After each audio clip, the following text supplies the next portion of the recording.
শাহাবুদ্দিন চুপ্পু রাষ্ট্রপতি হিসেবে পদত্যাগ করলেন, তিনি এখন গুলশানে তার নতুন বাসভবনে কিভাবে সময় কাটাবেন গণমাধ্যমের সঙ্গে মোটামুটি বলেছেন, চিকিৎসাটা তার প্রায়োরিটি সবকিছু। কিন্তু বেশ কিছু গণমাধ্যম, বিশেষ করে একটিকে তথ্যসূত্র ধরে অনেকেই বলছেন যে এক ধরনের সমঝোতার মাধ্যমেই আসলে তার এই সেফ এক্সিটটা হলো। সেফ এক্সিট বলতে এটি যে তিনি আসলে এক ধরনের দেশের বাইরে যাওয়ার, চিকিৎসা নেওয়ার নিরাপত্তা চেয়েছেন এবং 3টি চুক্তির কথা বলা হয়েছে, যেটি কোট আনকোট যে তার মানে মামলা বা অন্য কোনো কিছু তার পরিবার এবং তিনি সেগুলো থেকে মুক্ত থাকবেন এবং চিকিৎসার ব্যবস্থা এবং নির্দ্বিধায় বা বিনা বাধায় তিনি চলাফেরা করতে পারবেন। আমার প্রশ্নটা এইখানে যে শাহাবুদ্দিন চুপ্পু আসলে এই ধরনের নেগোসিয়েশনের পর্যায়ে আছেন কিনা। ধন্যবাদ জহিল আপনাকে। বঙ্গভবন থেকে উনি গেছেন এবং আমাদের কাছে মনে হচ্ছে যে হঠাৎ করে ঘটনাটা ঘটেছে, তাই না? বাস্তবে যেটা আমরা এখন আমাদের কাছে যতক্ষণ পর্যন্ত তথ্য স্পষ্ট করে না থাকছে ততক্ষণ পর্যন্ত আমাদেরকে কিছু বিশ্লেষণ, কিছু পরিস্থিতির উপর নির্ভর করেই আমাদেরকে ধারণা করতে হচ্ছে। রাষ্ট্রপতি শারীরিক অসুস্থতার কারণে পদত্যাগ করেছেন, এটা সত্য কিনা এক নম্বর প্রশ্ন। কাগজ যদি দেখি তাহলে এটাই সত্য, আর যদি আমরা প্রাসঙ্গিকতা দেখি তাহলে আমরা ধারণা করতে পারি যে এটা সত্য নয়। কারণ অতীতে বহু রাষ্ট্রপতি অসুস্থ ছিলেন, রাষ্ট্রপতি বিদেশে চিকিৎসায় ছিলেন। আমাদের যে একজন রাষ্ট্রপতি ছিলেন জিল্লুর রহমান, উনি তো অনেকে বলতো যে উনি খুবই সিভিয়ার অসুস্থ অবস্থায় দায়িত্ব পালন করেছেন। তো রাষ্ট্রপতির দায়িত্বটা তো এক ধরনের রুটিন দায়িত্ব, এক নাম্বার। 2 নম্বর হচ্ছে রাষ্ট্রপতি অসুস্থ হলে বা রাষ্ট্রপতি যদি কাজ করতে অক্ষম থাকেন বা ছুটি নেন বা বিদেশ যান, ভারপ্রাপ্ত রাষ্ট্রপতি হিসেবে তো স্পিকার সবসময় দায়িত্ব পালন করেন। এই যে কিছুদিন আগেও যে শাহাবুদ্দিন চুপ্পু সাহেব চিকিৎসার জন্য দেশের বাইরে গিয়েছিলেন, তখনও তো একজন ভারপ্রাপ্ত রাষ্ট্রপতি হিসেবে অনেকেও অ্যাক্টিং কাজ করেছেন। সুতরাং উনি অসুস্থ হয়েছেন বলেই উনি ছুটি নিয়েছেন, বিষয়টা এমন না, পদত্যাগ করেছেন। আচ্ছা, যদি উনি ধরে নিলাম অসুস্থ, এতে যদি সিরিয়াস সিচুয়েশনে উনি ছিলেন, যেমন রাষ্ট্রপতির একটা কথা যখন মানব জমিন পত্রিকায় বেরিয়েছে, এটাকে প্রেক্ষাপটে সারা মানুষ পুরো বঙ্গভবন ঘেরাও করেছে। এবং আপনি জানেন যে তখনকার সময়ের আইন উপদেষ্টা আসিফ নজরুল সাহেব কিন্তু বলেছিলেন যে রাষ্ট্রপতি তার নৈতিক মানে পদে থাকার নৈতিক অবস্থান হারিয়েছেন। এবং সেটা পরে সরকারকে জিজ্ঞেস করা হয়েছিল যে জনাব আসিফ নজরুলের বক্তব্য এটা সরকারের বক্তব্য, তখন প্রেস সেক্রেটারি বলেছিলেন হ্যাঁ এটা সরকারের বক্তব্য। তবে সরকার যখন বলছে যে মানে রাষ্ট্রপতি নৈতিক মানে হারিয়েছেন, অর্থাৎ নৈতিকভাবে রাষ্ট্রপতি থাকার পদে থাকার যোগ্যতা হারিয়েছেন, তখন তো উনি পদত্যাগ করেন নাই। যখন খুব টান উত্তেজনা ছিল, যখন সব দল একমত শুধু বিএনপি, তখন তো উনি পদত্যাগ করেন নাই। তাহলে উনি তখনও করেন নাই, অসুস্থতার জন্য উনি বিদেশে গিয়েছেন তখনও করেন না, এখন কেন করলেন? এই প্রশ্নের স্বভাবত জবাব আসতে পারে যে আপনি যেটা ইঙ্গিত দিয়েছেন যে নিশ্চয়ই পর্দার অন্তরালে বা আপনি কি নাম দিয়ে রাজনীতির কিছু একটা ঘটেছে। আচ্ছা, এর আগে আপনি দেখবেন যে বিএনপির উপর একটা আমরা দাবি দিয়েছিলাম সব দল মিলে যে রাষ্ট্রপতিকে অপসারণ করা হোক, ইমপিচ করা হোক বা একমত হোক, তখন কিন্তু বিএনপি দুইটা বাহানা দিয়ে এটাকে সমর্থন করেন না। একটা মনে বলেছিলেন যে এই রাষ্ট্রপতিকে তো আপনারা তার অধীনে শপথ নিয়েছেন, যা কি বলা হয়েছে মানে অন্তর্বর্তীকালীন সরকারকে। তারপরে বললো যে রাষ্ট্রপতি যদি এখন চলে যান তাহলে একটা শূন্যতা তৈরি হবে। এই দুইটা যুক্তি কিন্তু খুব বেশি গুরুত্বপূর্ণ যুক্তি না। হ্যাঁ, কথা হচ্ছে যে প্রধানমন্ত্রী তো চলে গেছেন, শূন্যতা তো হয় নাই। রাষ্ট্রপতি চলে গেছেন, মারাও যেতে পারেন, মারাও গেলে কি শূন্যতার উপর হবে না? রাষ্ট্রের কোনো পদ তো কখনো শূন্য থাকে না, কোনো না কোনো একটা পদ ব্যবস্থা সেখানে পায়।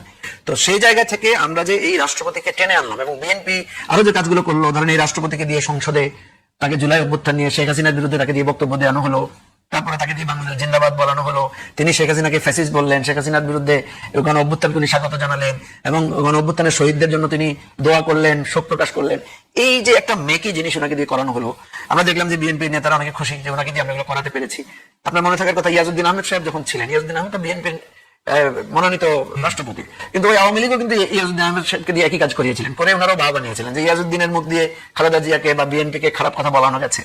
তো এই যে আমরা বলছিলাম যে একটা নিউ পলিটিক্স, সবাই কিন্তু সেই পুরানো ধাঁচটাই, বিএনপিও রাষ্ট্রপতিকে নিয়ে যে কাজটা করেছে এটা একদম ওল্ড ফ্যাশন, অতীতে যারা যেভাবে করেছে সেভাবে উনি করেছেন, অতীতেও বিভিন্ন জনকে। কিন্তু এই বিএনপি কিন্তু দেখেন ইয়াকে অপসারণ করেছে বা চাপ দিয়ে তাকে প্রত্যাহার করে নিয়েছিল নিজের দলের বদরুদ্দোজা চৌধুরীকে, কোন একটা সিলি ইস্যুতে হয়তো বা।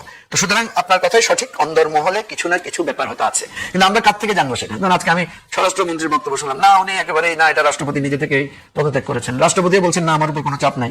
কিন্তু হয়তো এই রাষ্ট্রপতিও যদি কোনো না কোনো ভাবে দেশের বাইরে যেতে পারেন, তখন দেখা যাবে যে উনি অনেক কথা এই জায়গাটাতেই আমি মাসুদ কামালের কাছে একটু জানতে চাই। এক, যে তার বিচারের দাবি বেশ কিছু রাজনৈতিক দল করেছে, আগেও করেছে, তারপরে তাকে গুঞ্জন যখন শুরু হয়েছে তখন এখনো করছে। সেটি সরকারের পক্ষ থেকে একেবারে বলা চলে যে বলা হচ্ছে আমলে নিচ্ছেন না তারা, যে যেসব অভিযোগ করা আছে, বিশেষ করে 51 অনুচ্ছেদের কথা তুলে তারা বলছেন যে এ ধরনের সুযোগ আপাতত নেই, তার আগে যদি কিছু হয়ে থাকে সেটা অন্য ব্যাপার। আমার প্রশ্ন যেটি সেটা হচ্ছে যে শাহাবুদ্দিন চুপ্পু রাষ্ট্রপতি থাকা অবস্থায় এবং 5 আগস্টের পরে যা কিছু ঘটেছে অন্তর্বর্তী সরকারের আমলে, এবং পরে দেখলাম যে বিএনপি তাকে মোটামুটি একটু মানে সম্মান দেওয়ার চেষ্টা করেছে, কিন্তু বিদেশ সফর থেকে সে প্রধানমন্ত্রীও কিন্তু তার সঙ্গে সেই সৌজন্য সাক্ষাৎটি করেননি, তখন হয়তো তারা কিছু একটা ভেবে করেনি।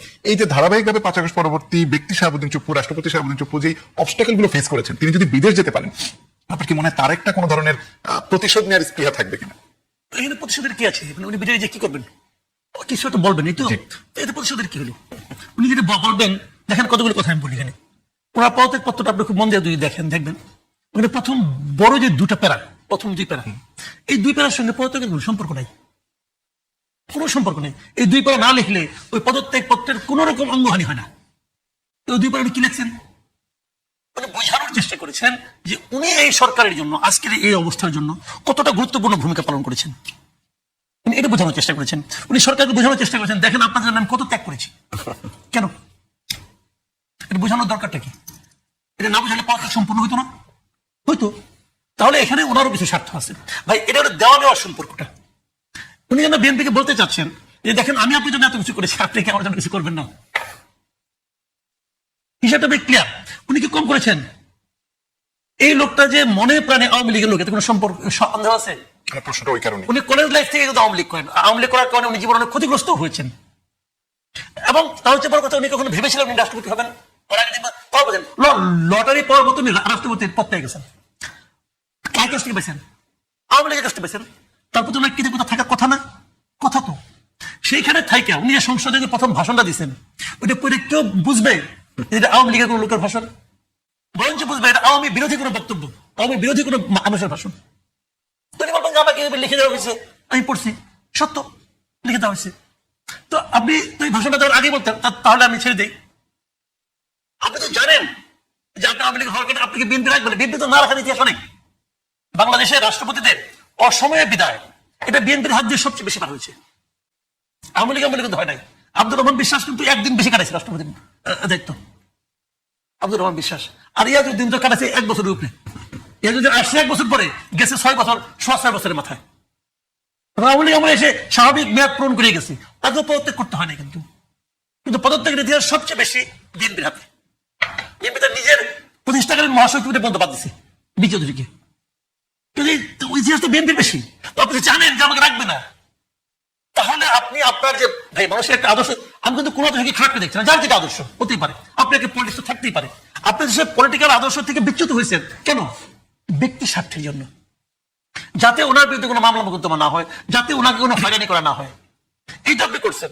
তো আপনি এখন নিজেকে অনেক কিছু বলতে পারেন যে আপনি খুব বীর, মহাবীর, অমুক তমুক, সবই ঠিক আছে, এগুলো কোনোদিন অস্বীকার করবো না যে সাংবিধানিক ধারাবাহিকতা রাখার জন্য এগুলো করছে। আমি মাঝখানে ফাঁক একটা কথা বলি, আমাদের আজকে দেশে রাজনৈতিক যত সংকট দেখেন না, এই জুলাই সনদ, অমুক সনদ, তমুক সনদ, এই সব কিছুর মূলে হলো ওই সাংবিধানিক ধারাবাহিকতা রক্ষা করার যে প্রচেষ্টা, সেটা।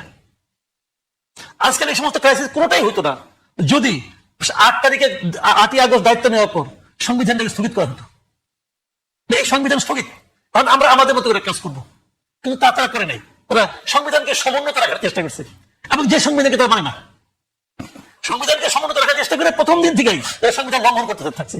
এই জন্য একদিন ভুগতে হবে, একদিন না একদিন আমরা করতে হবে। কারণ আপনি সরাসরি বললেই পারতেন এটা আমরা মানি না, তাহলে তো ঝামেলা থাকে না। আপনি মানিয়ে বলে কিছু মানছেন, কিছু মানেন নাই। এটা এখনো তাই হচ্ছে, কিন্তু এখনো কিন্তু তাই হচ্ছে। এখনো যখন বিএনপি যত রকম বিরোধ করতেছে, মানে বিরোধী দলের সঙ্গে সংবিধানের দোহাইতে করতেছে, সংবিধানের দোহাইতে ওনারা কথা বলে, ওনারা কি সংবিধান পড়া মানে নাকি? মানে না তো। এটাই চলছে দেশে এখন। যাক, আমি রাষ্ট্রপতি প্রসঙ্গে আসি। কাজেই ওনার যেটা হচ্ছে, উনি আসলে এক ধরনের আন্ডারস্ট্যান্ডিং এর মাধ্যমে গেছেন, এবং আগামী দিনগুলিতেও উনি আন্ডারস্ট্যান্ডিং এর মাধ্যমে যাবেন। উনি বিদেশ যাবেন, আপনি নিশ্চিত থাকেন 1 মাসের মধ্যে বিদেশ যাবেন। উনি কিন্তু একটা কথা লিখেছেন যে আমার এই রোগ আছে, এই রোগ আছে। শেষ লাইনটা কি জানেন? আমার দীর্ঘমেয়াদী চিকিৎসার প্রয়োজন। যদি আপনার চিকিৎসার প্রয়োজন হয়, আমি যদি বুঝি যে আমি রাষ্ট্রপতি পদে আছি, আমার চিকিৎসার প্রয়োজন, তাহলে আমি বলবো আমার চিকিৎসা শেষ না হওয়া পর্যন্ত থাকতে চাই। কারণ এখানে তো ফ্রি চিকিৎসা এবং সর্বোচ্চ চিকিৎসা। যার দীর্ঘমেয়াদী চিকিৎসার প্রয়োজন, সে কেন এই সুযোগটা হারিয়ে তার বাসায় গিয়ে উঠবে? খেয়াল করেন জিনিসটা, উনি তো বিদেশি চিকিৎসা করতে যাবেন। বিদেশি চিকিৎসা তো এক্সপেন্সিভ, লন্ডন যান অথবা সিঙ্গাপুর যান, কোথায়? তাহলে এটা থাকাটা তো নিরাপদ ছিল, কিন্তু আমি মনে করি। কিন্তু তারপর উনি গেছেন, কারণ এখানে দুটো জিনিস আছে। একটা হলো বিদেশ যাওয়ার ভিসাটা করে রাখলেন, এই দীর্ঘমেয়াদী চিকিৎসা প্রয়োজন, এটা কিন্তু ভিসা একটা, তাই বিদেশ যাবো। আর এমনিও তো উনি ডিপ্লোমেটিক পাসপোর্ট ইউজ করতে পারবেন বাকি সারা জীবন, আইন অনুযায়ী পারবেন, কাজে ওনার অন্য কোনো সমস্যা হবে না। এবং এর পাশাপাশি সরকার থেকে বাধা দিবে না, উনি যাবেন। এবং এই ইকুয়েশনেই উনি ছিলেছেন। মুখে যে যাই বলুক ভাই, মানে আমাদের দেশের রাজনীতি তো মিথ্যা বলে একটা আর্ট, তাই না? মিথ্যা না বলে নাকি রাজনীতি। আমার জানার জায়গা ছিল, ধরেন উনি বিদেশ গেল, গিয়ে যদি উনি বলেন যে এর আগে উনি মানব জমিনের যে কথাটা মুজিবুর বলছিলেন যে প্রধানমন্ত্রী পদত্যাগপত্র তিনি পান নাই, এবং অন্তর্বর্তী সরকার গঠন, সবকিছু মিলিয়ে সাবেক রাষ্ট্রপতি হিসেবে তার কোন স্টেটমেন্ট পুরো প্রক্রিয়াটাকে আবার নতুন করে এক ধরনের প্রশ্নের মুখে ফেলবে। এই সমস্ত স্টেটমেন্ট অনেকে দেয়, এটা যায় আসে না। এসকে সিনহা বিদেশ গিয়ে বই লিখে খেলেছিল, কিছু যায় আসে? যদি আমি যদি মনে করে গেলাম আমার জন্য কিছু যায় আসে না, আমি যায় আসবে না। উনি বললে কি, উনি তো বুঝাই যায় কেনা যাবে। ওই যে বলছেন 106 কি কেমন হয়েছে? এটা তো কেন ভাই অন্ধ জানে যে মিশা কথা। 106 ফুল বেঞ্চ করছে, বলছে যে সুপ্রিম কোর্টের ফুল বেঞ্চ এই দেশে 106 তার অনুকরণ। সুপ্রিম কোর্টের চিফ জাস্টিস তখন ইয়েতে ক্যান্টনমেন্টে এই জাস্টিস ভবিষ্যতে বলবে আমরা করি না, এটা বলবে তো। আমি তো বললাম এত বড় ব্লান্ডার যে আমি সংবিধানকে সমুন্নত রাখবো। সংবিধান সমুন্নত রাখতে গেলে আন্দোলনকে আছে নাকি? আন্দোলন তো অবৈধ আন্দোলন, মানে এত বড় ব্লান্ডার। এবং এটা হলো যে আসিফ নজরুল মহাজ্ঞানী একজন আইন বিশেষজ্ঞ, দুনিয়ার সবাই সে বুঝে, কিভাবে সেটাকে মানে রাজি হলো এটা আমি বুঝি না এই পর্যন্ত। আমার কাছে আমরা ক্লিয়ার না। এমনকি শেষ দিন পর্যন্ত বলে, যেদিন নাকি জুলাইয়ের ঘোষণাপত্র পড়ে ওই দিনও বলতেছে, এটা দেখেন লিখিত ভাষণ আছে, এটা একটা সাংবিধানিক সরকার। সাংবিধানিক সরকার হয় কিভাবে?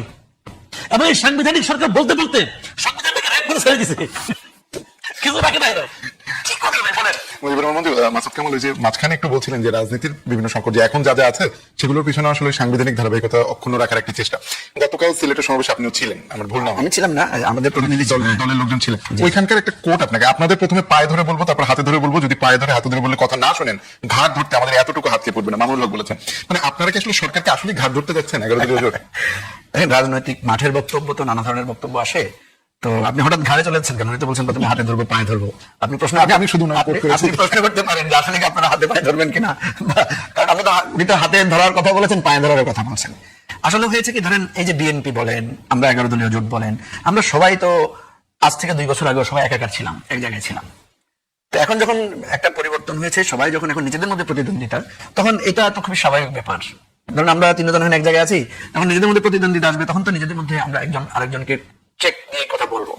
তো আমি মনে করি রাজনৈতিক পরিভাষা হিসেবে এটা তো খারাপ না, যে আপনি যদি আমাকে আপনার কাছে মনোনয়ন করবো, বিনিময় করবো, তারপর না হলে আমি হার্ড লাইনে যাবো, এগুলো খুবই সাধারণ রাজনৈতিক কথাবার্তা। ওটাই হয়তো উনি মেন করতে চেয়েছেন। এখন ধরেন সরকারের ঘাট ধরার প্রশ্নটা কেন আসবে, সরকারের সাথে হার্ড লাইনে যাওয়ার বিষয়টা আসবে কেন? সরকারের কাছে আসলে আমাদের দাবিটাই কি? এটা কি কোনো স্বার্থগত দাবি? স্বার্থগত তো কোনো দাবি না। 11 দলের জোটটার মূল থিমটাই হচ্ছে যে জুলাই সনদ বাস্তবায়ন এবং গণভোটের রায়ের মাধ্যমে, এটাই। এখন এটা যদি বিএনপি না মানে, বিএনপি কেন এটা মানছে না? বিএনপি বলছে যে আমরা ম্যান্ডেট পেয়েছি এবং আমাদের ম্যান্ডেটের আগেই আমরা বলেছি যে আমরা যেগুলোতে নোট অফ ডিসেন্ট দিয়েছি আমরা সেভাবে করব, এই তো আমাদের বক্তব্য হচ্ছে। ঠিক আছে, তো আপনারা নোট অফ ডিসেন্ট দিয়েছেন, নোট অফ ডিসেন্টটা কিসে কিসে দিয়েছেন আপনি যদি বলেন? দেখেন, আমি যদি শুধু কয়েকটা বলি, নোট অফ ডিসেন্ট দিয়েছেন ওনারা কিসে? যে প্রধান বিচারপতি নিয়োগের ব্যাপারে। তো প্রধান বিচারপতি নিয়োগকে আপনারা নিয়ন্ত্রিত রাখতে চান? চান না তো, আপনারাই তো বলছেন। তাহলে এখানে নোট অফ ডিসেন্ট দিলেন কেন? এখানে তো প্রশ্ন যে আপনি বিচার বিভাগকে আপনারা নিয়ন্ত্রণ রাখতে চান। নোট অফ ডিসেন্ট দিয়েছেন কিসে? তত্ত্বাবধায়ক সরকার প্রবর্তনের একটা স্তরে গিয়ে। কেন দিলেন? আপনাকে চান না তত্ত্বাবধায়ক সরকার স্বাধীনভাবে কাজ করুক, নিরপেক্ষ থাকুক? বলছেন তো চান, তাহলে এখানে নোট অফ ডিসেন্ট দিলেন কেন? 3 নম্বরে হচ্ছে নোট অফ ডিসেন্ট দিয়েছে কিসে? দুদক নিয়োগের ক্ষেত্রে, পিএসসি নিয়োগের ক্ষেত্রে, এই সমস্ত ক্ষেত্রে। তো আপনাকে দুদক আপনাদের পছন্দসই লোক দিতে চান? তো আমরা তো বলছি না যে আমাদের পছন্দসই লোক, আমরা বলছি দুদকটাকে সবার পছন্দসই একজন লোককে দেন। তো এই জায়গাগুলো আসলে বলেন আপনি, এগুলাই তো গণভোটে দেওয়া হয়েছিল। জনগণ বলছে যে না, আমরা এটা চাই, আমরা চাই দুদক স্বাধীন থাকুক, আমরা চাই বিচার বিভাগ স্বাধীন থাকুক। এটা তো বিএনপির সাথে এই জায়গাতেই তো আমাদের অসুবিধা।